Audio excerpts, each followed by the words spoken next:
الا كنتي باغي تتعلم اللغه الانجليزيه وعليتي ما تقلب على الطريقه الصحيحه، ولكن دائما كتفشل، دائما كتعثر وكتحبس. لذلك في هذا الفيديو جبت لك الطريقه الصحيحه كيفاش تتعلم اللغه الانجليزيه. ولكن الا كنتي تقلب على السير كيفاش تعلمها في نهار اولا سيمانه، فغاخرج هذا الفيديو ما دارش ديك الدار للناس اللي عندهم شويه الصبر، على الاقل يكمل الفيديو حتى الاخر، لانه ما جبتلكش الاسرار كيفاش تعلمها في نهار او يومين ولا سيمانه، ولكن الاسرار اللي غتسرع التعلم ديالك وغتعلمها بواحد الطريقه غير مباشره بلا ما تحس، وغتستمتع بالتعلم ديال اللغه. لان هذا الفيديو هاد لك، لانه في هذا الفيديو ما جبتوش قريتو في شي بلاصه او سمعتو بشي حاجه، بل الخلاصه ديال 6 سنين ديال التعلم ديال اللغه الانجليزيه، مدعمه باخر ما كيقول علم الاقصى في التعلم ديال اللغات. ولكن قبل ما نبدا 90% من الناس اللي كيشوفوا الفيديوهات ديالي ما مابونيش، فالا عجبك الكونتون ديال القناه فتابونا. هاد الحركه ما تاخذلكش حتى ثانيه من وقتك وكتدعمني وكتعني ليا بزاف.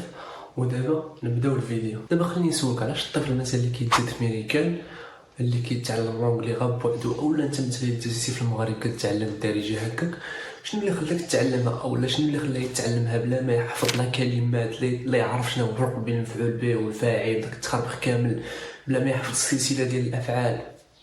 في حين حنايا مثلا في المغرب كنقراو اللونجلي من 9 حتى الباك، زيد على اللي كيقراو نور الباك، ومع ذلك تقدر تجيب فيها نقاط مزيانه 18 19، ومع ذلك ما غاديش يعني ملي تجي تهضر مع شي واحد اجنبي اولا شي واحد باللونجلي ما غاديش تعرف تهضر بيه.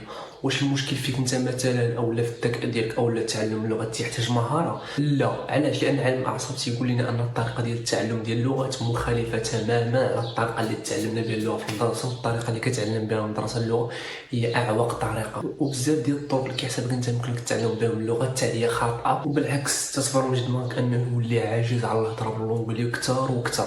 فهاد الفيديو ماشي نقول لك حفظ 5000 كلمه ولا 1000 كلمه وقرا شويه القواعد باش تولي تهضر باللونجلي بطلاقه. لا، جيت انا وياك باش نشدك في يدك ونوريك الطريقه الصحيحه في علم الاعصاب وعلم النفس المعرفي، كيفاش الدماغ ديالك تيتعلم اللغه، باش ملي غتفهم كيفاش كيتعلم اللغه ما تحتاج حتى واحد يفهم عليك يقول لك طبق هذه الخطه ولا هذه الخطه باش تتعلم.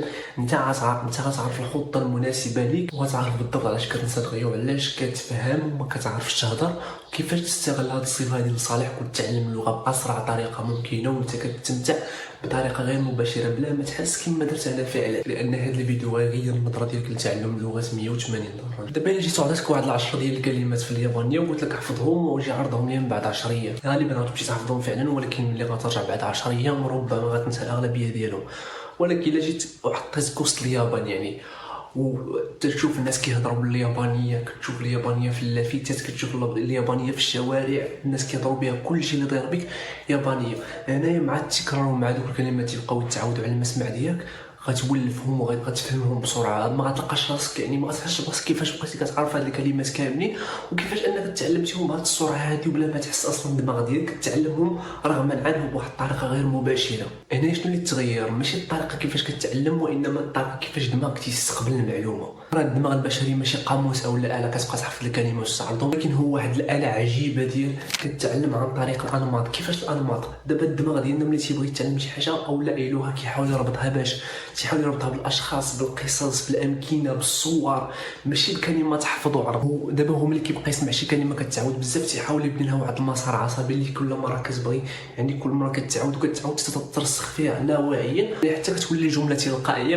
بحال حيت كنقول لك السلام عليكم انت اوتوماتيكمون كترد عليا بعليكم السلام بلا ما تفكر فيها. داكشي علاش كتلقى بزاف ديال الناس اللي كتلقى مثلا كيتفرجوا في افلام باللونجليه ولا محتوى باللونجلي كتلقاهم كيفهموا الاغلبيه ديالو. الدماغ ديالنا هنايا هو ذكي، ما كيبغيش الغموض، يعني كيحاول يربط باي طريقه، يربط مثلا السياق، يربط السياق مع الكلام مع الصور مع حركه الجسد باش يحاول يفهم دوك الكلمات اللي ما كيفهموهمش. داكشي علاش الباحثين في علوم اللغه واكتساب اللغه تاكدوا على ان الطريقه الصحيحه وافضل طريقه واسرع طريقه لتعلم اللغه اي لغه كما كانت انك تتعرض لها تدريجيا، تعرض ليها وتعاود تعرض ليها. الدماغ ديالك تيبقى تيستقبل المعلومات وتلقائيا تيولي هو يعطيهم لك في اي لحظه احتاجتيهم.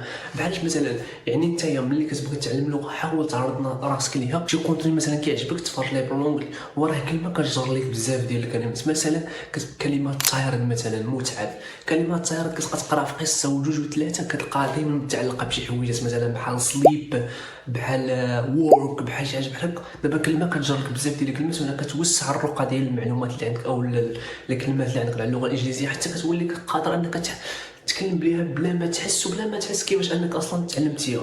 ودابا هنا كنجي لواحد السؤال كيحطوه بزاف ديال الناس، بزاف ديال الناس كيفهموا الكلمات، كيفهموا الفيديوهات، كيفهموا الافلام، ولكن ملي كيجيو يهضروا كيحلوا فمهم ما كيقدروا يقولوا حتى كلمه.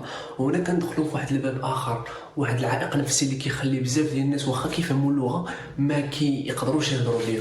ولكن الناس تقدر تكون كتفهم مثلا الكلمات ولا كتفهم فيديوهات ولا كتفهم الافلام، ولكن ملي كتجي تهضر كما قلنا ما كتعرفش تهضر، كلمات ما كيخرجوش تيغبروا. فين كاين المشكل؟ واش المشكل فيك؟ المشكل ماشي بكل بساطه، المشكل انك ما كتعرفش الفرق ما بين انك تعرف اللغه وانك تبراكتيسيها. باش تفهم معايا اكثر، تخيل معايا واحد النهار مثلا كنتي عارف واحد الطريق في المدينه اللي ساكن فيها، وواحد النهار ناض يعني شعلات النار في ديك المدينه، واش غتبقى تفكر في ديك الطريقه ولا لا غتفكر غير في طريقه النجاه، كيفاش تهرب باسهل طريقه ممكنه؟ ماشي بالضروره ديك الطريقه اللي كتعرف. نفس الطلان كيوقع لك ملي كتبغي تعلم اللغه ولا تبراكتيزيها، لان البراكتيس او التطبيق هو تيمثل 80% من التعلم ديال اللغه. انت ملي غادي تبراكتيسيها مع الناس مثلا اولا تهضر مع الناس بالونجلي، كتبقى تخاف من الخطا، تخاف لا تغلط، تخاف لا يضحكوا عليك، تخاف لا تبان يعني مختلف او لا غريب. وهنا اون فوا كتدخل في مرحله ديال انك تخاف انك تهضر قدام الناس، الدماغ ديالك تيدخل في قلنا في مرحله ديال الخوف والتوتر، كيبقى يفرز واحد الهرمونات اللي كتخلي التركيز ديالك كامل لانه يحميك، ماشي ديال انك تكتسب اللغه او لا تبراكتيسيها. هنا كتلقى راسك انك عارف الكلمات ولكن ما كيقدروش يخرجوا. وهذه ماشي مجرد ملاحظه، هذه فكره شرحها عالم اللغويات ستيفن كراشن اللي سماها بالمشرح العاطفي. يعني كيقول لك ان كل ما تزاد الخوف ديالك او باش انك تمارس اللغه ولا انك تبراكتيسيها مع الناس، قداش ما كيطلع التوتر، قداش ما كيولي صعب انك تكتسبها وتبراكتيسيها. داكشي علاش تيغبروك الكلمات في اللحظات اللي كتبغي تهضر فيها مع الناس اولا تعبر فيها على داكشي اللي تعلمتي، يعني تبراكتيسي داكشي اللي تعلمتي. داكشي علاش كتلقى الطفل انت ولا اي واحد تعلم اللغه الام ديالو كتلقاه تيغلط ويعاود وهو كيضحك اصلا ما مسوقش، لانه ما تعلمش شي حاجه سميتها الخوف وما كيعرفش شي حاجه سميتها الخوف. تيخطا وتيعاود يتصلح وتيخطا ويعاود يصلح حتى كيتعلم اللغه. وهنا كتبان لنا واحد المشكله اخرى، يفترض تخلصي من الخوف ديالك وليتي قادر تهضر قدام الناس، ولكن كاين واحد الخطا اللي تيرتكبوه معظم الناس في تعلم اللغات واللي كيخلي التعلم ديالهم بطيء جدا وما كيتقدموش بالسرعه اللي بغاو، والشيء اللي كيحبطهم كيخليهم يتوقفوا. دابا خلينا نعطيك السيناريو اللي كيتعاود معاك دائما ولا مع اي واحد تيبغي يتعلم اللغه الانجليزيه، وانك في الاول كتبدا محمد كدير لي زابليكاسيون بحال دولينغو وكتشري كتوبه، كتدخل تفرج فيديوهات كيف اتعلم اللغه الانجليزيه في 30 يوم، كيف اتعلم اللغه الانجليزيه في 90 يوم. ملي كتبدا محمد كتعرف الكلمات الى اخره، اسئله تطبق داكشي اللي كيقول لك بالحرف. انا ملي كيفوت كتلقى راسك حبستي صافي، الجهد تقادا. المشكل ماشي في ان الجهد تقادا، المشكل في ان الدماغ ديالك فقد الحافز. علاش؟ لاننا كنركزوا على الحاجه اللي كتكون سهله القياس، كما قلنا كنعتبروا اللغه على انها بحال رياضيات تحفظ وكتعرض قواعد تحفظ وكتعرض، في حين العكس تماما. دابا انت ملي كتمشي تحفظ الكلمات وتفرج في الافلام وتقرا القصص والكتب الى اخره، انت كتوهم انك تعلمت اللغه الى اخره، في حين هذاك الشيء كيشكل 20% من التعلم ديال اللغه، 80% كتبقى على البراكتيس. واش داك الشيء يعني بحال كيفاش نشرحها لك؟ بحال شي اكزام كتبريباري ليه، راه 20% على بريباراسيون، 80% على شنو غتكتب نهار ليكزام. نفس البلان في اللغه، راه داكشي كامل تيبقى على البراكتيس. هنا غيجيو واحد الخطا كبير اللي كيطيحوا فيه بزاف ديال الناس ملي كيبغيو يتعلموا اللغه الانجليزيه، اللي هو انهم كيتوهموا مع انتشار الريلات والذكاء الصناعي الى اخره، تيتوهموا ان دوك الريلات ولا واحد جوج اسئله سولهم شات جي بي تي ولا جوج يعني 4 الجمل حفظهم من شات جي بي تي انهم ولاو صافي واعرين في اللغه، في حين هذا اكبر يعني وهم كيوهمك به دماغ. الادوات فعلا قويه، ولكن حنا ما كنعرفوش الطريقه الصحيحه كيفاش تستعمل. ماشي بالضروره انك عرفتي واحد السؤال او واحد الجواب باللونغ لانك وليتي قادر تستخدمه في واحد المحادثه تلقائيه، لانه كما قلنا اللغه كتكتسب بالبراكتيس. وهنا كنجيو لاخطر خطا اللي كيطيحوا فيه بزاف ديال الناس ملي كيسمعوا دوك النصائح العامه ديال تقرا كتاب، تقرا قصه الى اخره، انك تتعلم اللغه خارج اهتمامات ديالك. انت دابا عزيز عليك الكره، علاش كتمشي تقرا روايات والنصوص الادبيه؟ عزيز عليك الطبخ، علاش كتمشي تقرا في شي حاجه اللي ما عندهاش علاقه بالطبخ؟ راه الدماغ ديالك الا ما ربطتيليش داكشي اللي كتعلم بالاهتمامات ديالو، راه ما غيفرزلكش الدوبامين وبالتالي ما غتكملش، غنسى عليك هذه القضيه. وهنا دابا ملي عرفنا هاد الاخطاء اللي كتوقع فيها في التعلم ديال اللغه الانجليزيه، شنو هما الطريقه الصحيحه كيفاش تعلمها بعيدا عن هذيك البلابلا النظريه، والطريقه المناسبه لك انت شخصيا، كيفاش نستافدوا من اليوتيوب ومن الكتب ومن الذكاء باش نسرعوا من المسيره ديال التعلم ديال اللغه بعيدا عن هذيك الوعود التسويقيه ديال 30 يوم 90 يوم الى اخره. اخره. تعلم اللغه كيحتاج وقت. دابا وصلنا لاهم فقره في الفيديو، كيفاش نتعلموا اللغه بطريقه صحيحه. اول حاجه حيد من بالك ديك القضيه ديال انا باغي نتعلم اللغه. علاش؟ لان الدماغ ديالك ان فوا كتبغي تبز على شي حاجه هو كيعترضها. لا، خليك خدع دماغك، تعلم تخدع دماغك باش تعلمها بطريقه صحيحه. الا بغيتي تتعلم اللغه الانجليزيه ولا اي لغه خصك تتعلمها بالطريقه اللي تعلمنا بها، يعني تحيط نفسك بها. الا جينا دابا شتينا كوحطيناك في فرنسا عامين نلقاك وليتي كتهضر بها بروفيسيونيل، نفس البلان غديرو. دور راسك باللغه الانجليزيه، خلي داكشي اللي كتفرج ليه باللغه الانجليزيه الاهتمام ديالك قلبهم اللغه الانجليزيه ولو مؤقتا. التليفون ديالك باللونجلي، البيسي ديالك باللونجلي. الا كتكتب شي عبارات تحفيزيه مثلا في البيت ديالك كتبها باللونجلي. بغيتي مثلا تهضر دير شي محادثه ديرها باللونجلي، كلشي يولي باللونجلي. في الاول خصك تعرف الكلمات، خصك تحفظ شويه الكلمات في الاول باش تعرف السياق، ودون كلمات راه يجيبوا لك كلمات اخرى كما قلنا. وهاد التقنيه كتسمى بالشادوينغ. الشادوينغ يعني انت ما كتعرفش واحد الكلمه ولكن تعرفها من السياق ديالها. مثلا تنقول لك تيك ذا بوك، انت كتعرف شنو كتعني بوك وكنمدو لك بوك هو كتاب. يعني ملي كنمد لك كتاب كتعرف بلي ديك تيك هي خذ.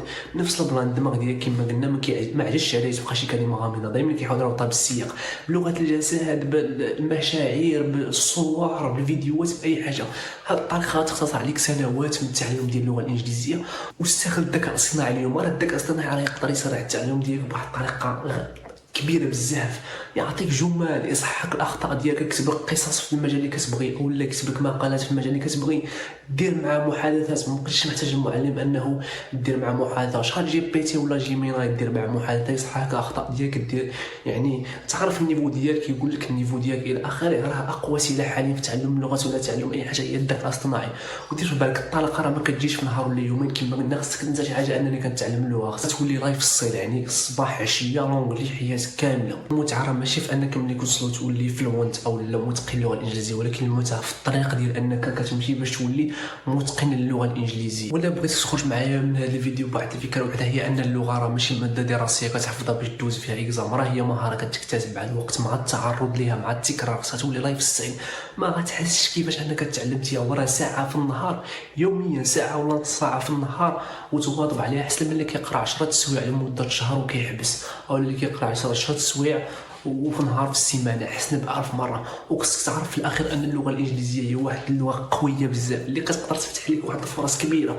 اول حاجه المحتوى التعليمي فيها اغلب اصلا 85% من المحتوى في يوتيوب بها غتفتح لك بيبان المحتوى، بيبان ديال الفرص، عمل، تقدر تخدم بالانترنت.